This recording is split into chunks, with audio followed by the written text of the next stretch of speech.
Tuesday's best bets in the NBA. It is November 2nd. Yo, what's going on, everyone? This is Austin from Calling Our Shot, and I'm ready to give you my best bets and free picks for November 2nd slate in the NBA. We only got 5 games on today, and speaking of 5, yesterday we ended our 5-day winning streak. We lost some money. We went 4-6, and for the people that only watched the video, we went 1-5, which is why I always say make sure you're following us on Twitter at Calling Our Shot, because I add plays as the day goes on, just depending on injuries. And today there's tons of injuries to monitor, so make sure you're following us there. If you don't have Twitter, don't worry, I'll update the pinned comment down below, so maybe check it right before game time and you'll see exactly what I'm playing throughout the whole day. I won't highlight all the wins or losses because that's just frustrating, but I broke my cardinal rule. I played 3 things in the Nuggets versus Grizzlies games. Of course, that game goes sideways and we go 0-3. Only other one that really annoyed me, Timberwolves versus Magic. We had the over, misses by 4 points. Timberwolves, thanks for nothing. You scored 39 points in the second half, missed 8 of your 19 free throws.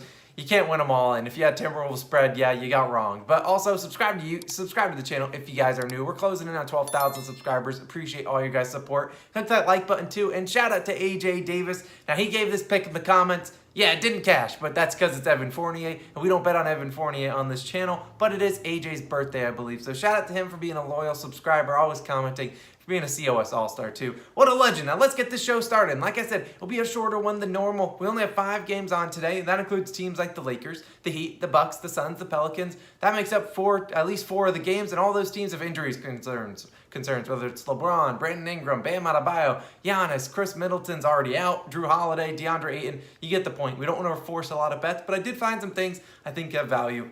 So we're going to get into it. Best bet time. Starting with Rudy Gobert, over 27.5 points plus rebounds, minus 115 at Caesars. Now, Rudy, he's been very good this season, minus last game when his teammates, saw him cutting on the pick and roll, and they said, nah, we're good. He only shot 3 times last game, but he still managed 22 points plus rebounds. But in the other games this season, he has had 36, 30, 39, 37, 37, easily crushing this line. And one of those 37 came against today's opponent, the Sacramento Kings. We've been picking on the Kings pretty frequently so far this season. They're currently allowing 25 points per game to opposing centers, the 4th most in the NBA, and 22.2 rebounds per game, the most in the NBA. They have not been boxing out. They're giving up a lot of defensive and offensive rebounds, and that is why Rudy Gobert makes my best bet. If the Kings can keep this game close, I think we should easily cash this one out. So I'm taking Rudy Gobert over 27.5 points plus rebounds. Let's move on to some spreads and over-unders. And I only have one. And like I said, the injury concerns, you really just don't know. I don't want to be betting overs and unders, not knowing who's going to be trotting out there.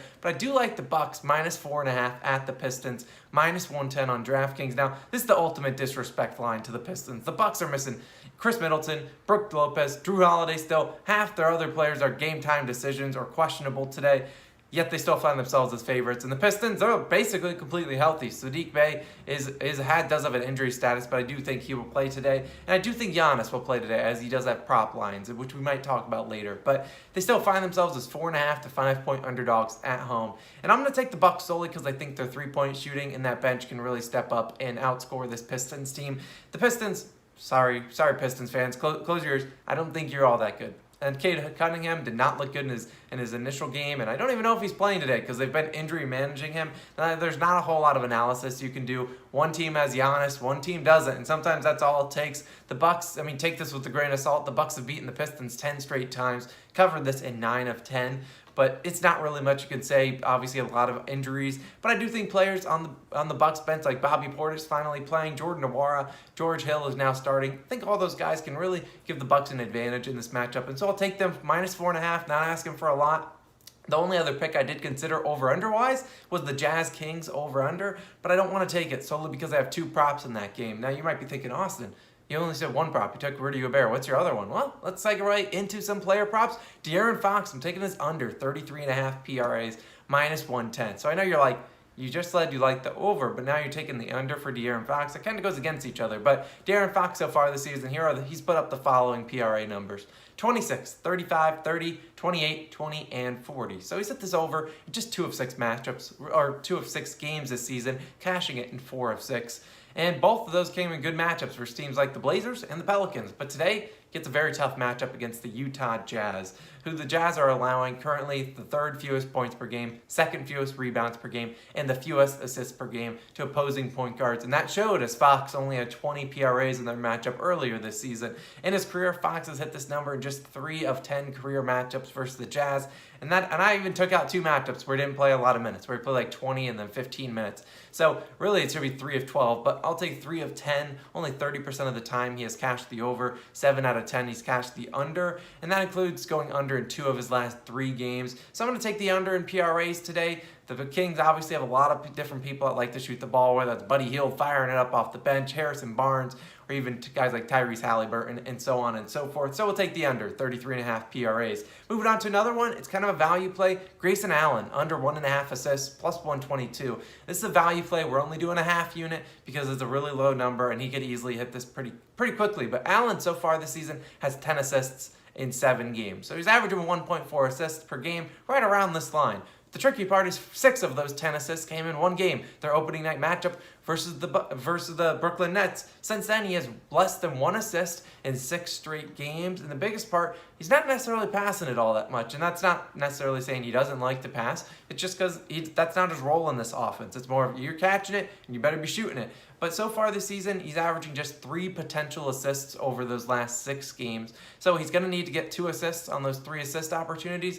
I'll take my chances with that. Like I said, he has gone under in 6 straight, has 1 or less assists in 6 straight games. I'll play it at a half unit. We got plus 122 value, so I think it's pretty decent, but I'll just only play it at just a half unit because I don't want to force too much in this game. Moving on to my last play of the day, Luka Doncic. Over 7.5 rebounds, minus 120 on FanDuel. I would keep this at 7.5, would not play it at 8.5, but you should be able to get it at 7.5. Luka, he has yet to have one of those Luka moments, if you know what I mean. Like, he hasn't necessarily had one of those games where he goes out there, drops like 37, 15, and 13, and you're just like, what the heck was that? And I'm not saying that's what he will do today, but I think he has a good chance today. Now, I understand they're playing the Miami Heat, very good defensive team, but some games Luka just makes the defense look silly, and he hasn't necessarily played the best basketball or the worst basketball of his career. But in terms of this prop, he's cashed in 4 of 6 games and 4 of his last 5 matchups versus Miami. Now, the Heat are not allowing a ton of rebounds. I won't lie to you about that, but that's mainly because centers are averaging only like 9 rebounds per game against them. But in terms of other positions,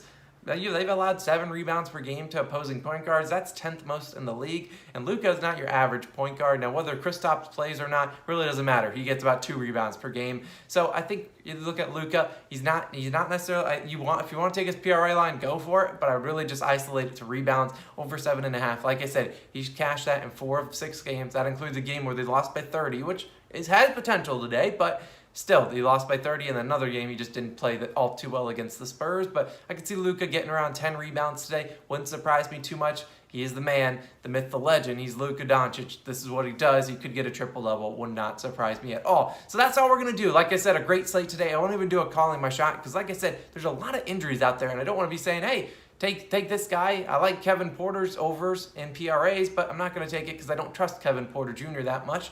But like I said, I'll update the pinned comment with any additional plays as the day goes on. So make sure you come back and check that out. Make sure you're subscribed to the channel. Make sure you click that like button. We appreciate all you guys have been doing. We've got a lot of fun content coming your way. World Series, Game 5? Game 6? Game 6 of the World Series. Best bets will be on the screen once Logan posts it. So appreciate you guys. This has been Austin. I'll catch you guys in the next one. Peace.